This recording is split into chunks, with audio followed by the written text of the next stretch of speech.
who brought us to Puerto Rico with her beautiful cookie. It makes us all nostalgic, thinking about the island. And being one of many voices in the Puerto Rican diaspora, we are all Puerto Rican in our hearts. We just come at it in different ways. I am a first-generation Puerto Rican, born on the Lower East Side, then moved to the Bronx, raised in a home riddled with domestic violence. And there I developed some grit, and I became an overcomer. And as an overcomer, I saw education as the tool to try to get away from the violence at home. It was hard because I was also very much riddled with guilt, leaving my mother behind.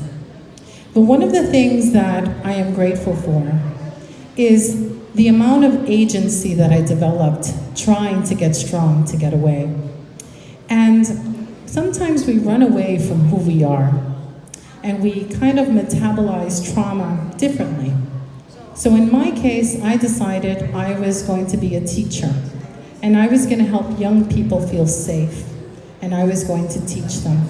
And education was going to be the pathway where no little girl or little boy in a domestic violence situation will feel trapped. I am a proud teacher of 32 years, 31 of them here in White Plains. I am a proud dual language teacher. I see the value of our language. And education brought me to different spaces. At some stage in my life, I decided that I was going to use education as the pathway to help women and children. And so I started doing research in Kenya, helping organizations that were supporting child brides that were getting married at 10 or forced into marriage, dealing with the devastation of genital mutilation, as well as dealing with street children and orphans in the streets of Morocco and Guatemala. And here I was intellectualizing my own trauma, trying to maybe serve others so I can heal. And then it all came to a stop when my mother passed away from cancer, and she was free in those final years.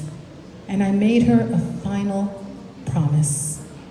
The promise was that I was going to fix the house that she never was able to run away to, a little house in Toalta, Puerto Rico. And so I want to tell you that this is where this woman's story begins. I retire in 6 months, and I have now used this writing experience to be more about a healing journey as well as a mission-driven purpose.